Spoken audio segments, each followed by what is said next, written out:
Aquarius.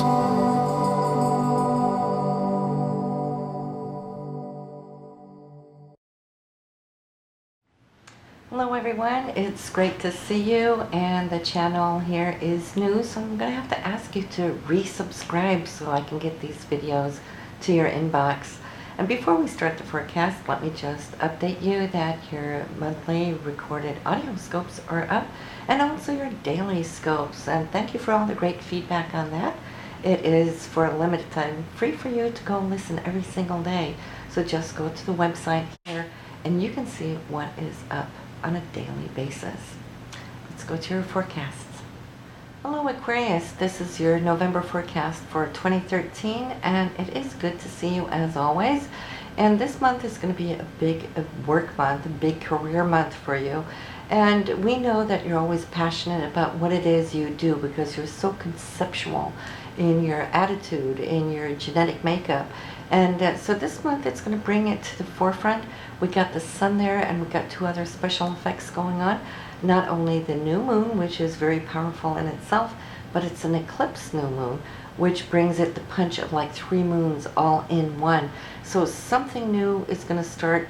Something may also be eclipsed out, which is the whole intention with the eclipses. But whatever needs to go, needs to go. It's not a part of your future path. So do that gracefully, and then watch what is going to come in as new seeds for you. And like I said, the power of 3 moons in this area is something you can only see as a blessing. And later on in the month, you will have a beautiful golden ray from Jupiter to your sun in this area of career. And you know how Jupiter just brings everything in big, expansive, and growing this area for you. And it's coming from the 6th house, so it might just be some good news coming from some associate. It might even be an offer coming to you from associate. And if that is the case, listen to it though and check it out, because it might have the potential to carry you up and forward. Now the new moon, the Mercury retrograde here in this area may even bring things to you from the past, and once again that could come from some associate that may come back around. It may be things that you talked about in the past, and even though Mercury is retrograde and we always talk about don't start new things at this time, but as long as it is something that was initiated a way time back, it's okay though, because that was already in the works. You can communicate about it, you can discuss it, you can negotiate it, and then just hold off though, if you can, until Mercury goes direct again on the 11th. So we also have your inspirational point in your chart. It's going to wake up after a long sleep. That is Neptune. Neptune is in your second house, second house for money and income. So if you feel that something dried up a little bit, fizzled out here early this summer here, late spring, well, it's awakening again here, and it's going to be moving direct here, as you will see, and that will just open up for the source of inspiration, the way you look at the money, the way you attract money, with new ideas perhaps as well. So you'll see that that is going to bring out all the creative juices from the 13th onwards, and for the coming months as well. Then on the 17th we have the full moon this month for you, Aquarius. It will be in the 4th house, so that has to do with home, property, investments too within these areas. It also has to do with your family. You might feel that things are going to come together and gel. There might be some kind of resolve on something you've been working for or at here on the 17th. And then we have also Jupiter, which we want to give a little talk about here, a little mention, because Jupiter is the planet we love. It's the giver. It's the abundant mother that always showers us with support and optimism, enthusiasm, and gifts and so forth. Now, she's been direct for a long time. Now she's going to go retrograde on the 8th. So make sure that if you're listening to this on the October end, to make most use of Jupiter as you can. to get the support that you need. And for you, it's in the area of coworkers, your day-to-day routine. Get your clutter out of your daily here and now, so that you have it set when she goes retrograde, because then you won't have the same energy to do so. So you have until the 8th, and then also that goes for your health as well, because this is the health house. If you need any checkups, anything, get that done, schedule before the 8th. And then you just want to kind of let it go if you can in the aftermath of it. Romantically, we have for you the 7th and the 8th is great dates for you to share and communicate. It's also good days for you to look over your financial situation. Venus rules money, and Neptune is in your 2nd house for income. But it's not just for income. 2nd house is also how you value yourself, your self-esteem. So when that is receiving these great aspects here from Venus, you're going to feel good. You know, this is 2 great days to have and to share. And it kind of ties in with your 12th house too. So it's like what's going on behind the veils, you know, in your mind, in your spirit, may come together as some inner promptings of how you can tweak, perhaps, creatively, your income source as well. So listen to those thoughts and ideas. We have on the 9th, Mars and Saturn. They're going to communicate. Mars is your direct action, your motivating force, and Saturn is those things that you're trying to ground and root in your life. And so Mars for you is going through your 8th house. So there's a lot of thoughts, a lot of analytical thought processing going on. It's in the sign of Virgo, and you know how Virgo thinks and overthinks. So I see you tweaking how you can raise, for example, your royalties or commissions, if you have any of those, or how you also can initiate and go for some kind of grants. If you're looking for funding, the 8th house is about funding from other people's resources. It's also the area of joint resources that you have with your spouse or your significant other. It might be you seeking loans, mortgages. Well, this would be the time to have that talk. On the 9th, circle it in on your calendar. Then on the 12th, we have the luckiest day of the month. It's the Sun and Jupiter. They're trine. Jupiter is in your 6th house. The Sun is here in your career house. So listen up for any news or insights coming to you on this day. Then we have a little bit of a challenge, because we have that Uranus-Pluto square for you that is between your 3rd house and 9th house. No, 3rd house and your 12th house at 9 degrees. And so whatever pressure you've been feeling, it's like it's because the universe is tweaking, it's trying to crest, open up. It's like, yes, it hurts when the buds burst, is what I say, you know, because there's that opening that happens, and it's hard labor to give birth. Okay, but you're birthing new dimensions, higher dimensions of yourself. So sure, that this pressure that everybody's been feeling, somewhere in their chart, everybody, the whole world is feeling this pressure, because we're going through some very, very deep, not just subconscious, but also spiritual changes.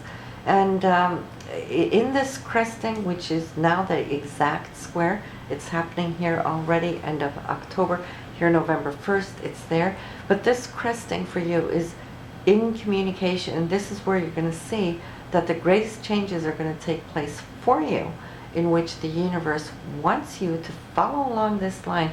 And it will be how you communicate to people, what you communicate to people. Maybe some of you are going to start revealing some very deep hidden secrets, and that would be those of you working in those areas. And some of you do, though. A lot of you, I've said that before about you Aquarians. And why do we always talk about the scientific aspect with you? Well, because first and foremost, you think outside of the box. Secondly, your career house is ruled by Scorpio, which is, you know, secretive. And a lot of scientists, they work with original thinking, and they're working in the hidden, you know, in the private area, keeping it secret, you know, it's secret government, all that, but keeping it secret. But you might just be on the verge now to start speaking up, speaking out, sharing. and bursting away from this Pluto, because this Pluto for you, which again rules the 10th house of career, that rules that Scorpio, okay? Now that is in the 12th house, which is also hidden. So you got like two hidden aspects where you're very, very private in your nature. Now this pressure is building up because it wants to come out. And maybe you've been held to hold things secret, but no longer. So this is what this square is doing for you personally. Whatever you've been told not to come out with, well, this is where your point of originality will come from in the area of communication. You want to be free from the restraints, want to be free from the oppression, you want to be free to be that original being of who you are, in your true form, not the form that anything else is placed upon you. So you won't know personally, individually, because that can be different from all of you Aquarians. Some of you might have some very private, secret things going on emotionally from the past that you've been holding on to, not speaking about. That may come out. Others of you might be having it from the career house and working on whatever it is. You will know, and you know where that tension has been building and cresting as these two planets are meeting head to head. And then on the 14th, I'd like to say, pay attention to this day, because Venus is going to come and act as a trigger point. Venus and Pluto together, they're very intense, they're very passionate. And when passion is good, we all know passion is great. But when passion is challenged by something, well, that passion can turn into a heated discussion, and you might encounter something of that on the 14th, whether you're the one to have the heated discussion or somebody's going to approach you and they might be a little hot-headed on this day. So pay attention to it. But regardless, though, I see that you're still in a good spot. You have other aspects working for you, so that should be great. Then we have the focus, which is on career here in November. It's going to shift into groups and organizations here on the 21st as the sun moves out of Scorpio into Sagittarius, into this area where hopes, dreams, wishes are. So it's not going to be that work orientated, even though you might now work more with groups for the coming month. Maybe some of you are preparing, to give speeches or presentations. This would be a great time for you to do so. But most of you are going to try to catch up a little bit with friends, and hang out with them. That's what the 11th house also is about, especially when the sun is there. So then we also have the end of the month here, Aquarius, for you. It is the sun and Uranus is that unexpected, situation, but it's receiving a good ray from the sun, which is you, which will be then in the 11th house. So between the 11th and the 3rd house, it's maybe catching up with somebody you haven't spoken to for a long time that may call you very surprisingly out of the blue, and that will just be absolutely fantastic. It could be you reaching out to somebody you haven't seen or heard from and be received in a surprised and beautiful, warm way. So whatever that is for you, you will see, but that is on November 30th. So this is pretty much what we have for you here this month, Aquarius. And do remember to subscribe so I can get you back on the subscriber list. I lost you all. And so I can send you, the future upcoming videos. And before we sign off, I just want to remind you, listen to your moon and your rising sign so you get a little bit more insight other than to what we have spoken about now. Take care. See you next month. Bye now. Okay, so let me walk you through how you're going to find your daily scopes and how to listen to them, download them. It's actually very simple. You go up here to the address bar and you type in zeitgeist.com. That is the home page.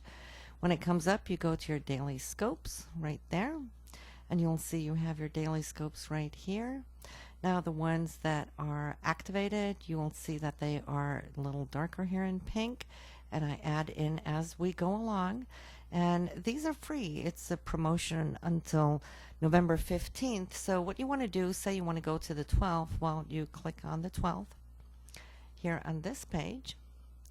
and up comes here, and you will see on the right hand side the daily scopes right here, and you just go to your free download now, and you can check out other dates too if you want to go back in time.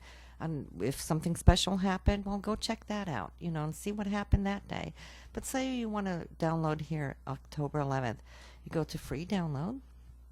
It will take you right here. You put in your email address. I'll put mine here. You go submit. And here is your daily scope right here. It'll say download, and it will download directly to you. You open up with your default player. I have Windows Media Player. Click OK. Up comes your file, and you will be able to listen to it immediately. It's just waiting here as it's uploading that file. And why is it taking a little bit? Let me just do that again. Open. There we go.